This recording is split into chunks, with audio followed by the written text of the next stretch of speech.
iConz of Rock presents.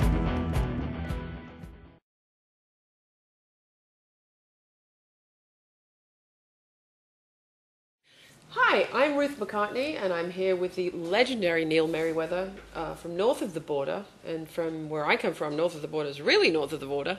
So many legends from Canada, Neil Young and so on, but lucky enough to be here today for iConz of Rock and neilmerryweather.com. And welcome, Neil. Thank you. Thanks for having me. Oh, you're so very welcome. So now, originally you were a singer fronting a band. How on earth... It's always fascinated me, singers who play the bass. There aren't that many. There's this guy I used to know in Liverpool, and Sting and Richard Page from Mr. Mister. It's got to be a really hard coordination thing to be singing with the beat and bassing against it. Yeah, it is. It can provide quite a difficult synchronicity problem. But I was a singer in the early stages of my what became a career. I chose to leave art and a scholarship in art for music. And I had the bug. I got stung by the bug. Went to high school, saw this band on stage made up of these seniors from different local bands, and heard rock and roll live for the first time, and was like flipped out. And where was local to you? What that was I went to York Memorial Collegiate in Toronto. Okay. And it was a real good place to grow up, a nice area to grow up in. And so how old were you when you joined the band as a singer and then transitioned into bass?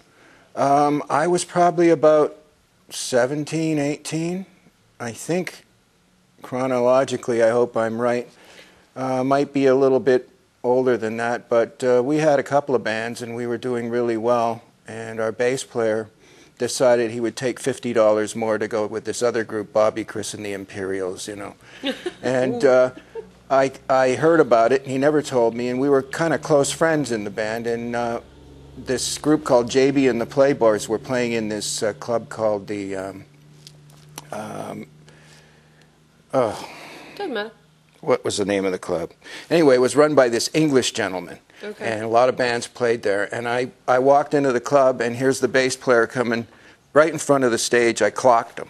Nice. Right. Rock and roll, baby. All the my way. first violent rock and roll action, like right out of a sick rock and roll movie or something. So, we had no bass player. I got my little bit of revenge, and I didn't know what to do. And here's this English guy that ran this club, Harry. He takes me into his office, and he says, "You can play the bass, and the gig with the Birds at Varsity Stadium is coming up in 2 weeks." Oh, wow. So he just gave me all this confidence that I had the talent to just learn it. So in 2 weeks, I was playing bass.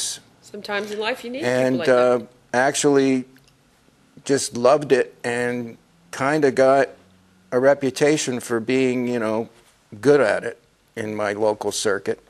And it went on from there.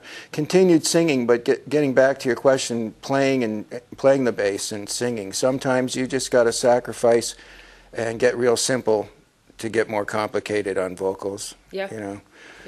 Very few people can handle both. Paul McCartney, of course, through all his years of doing it, got really good at it. And Sting is really good at it.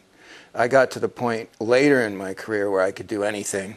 Right. But back then, it was like a little of, one or the other. Well, it's kind of like life and rock and roll. Sometimes you have to make a compromise, right? Yeah.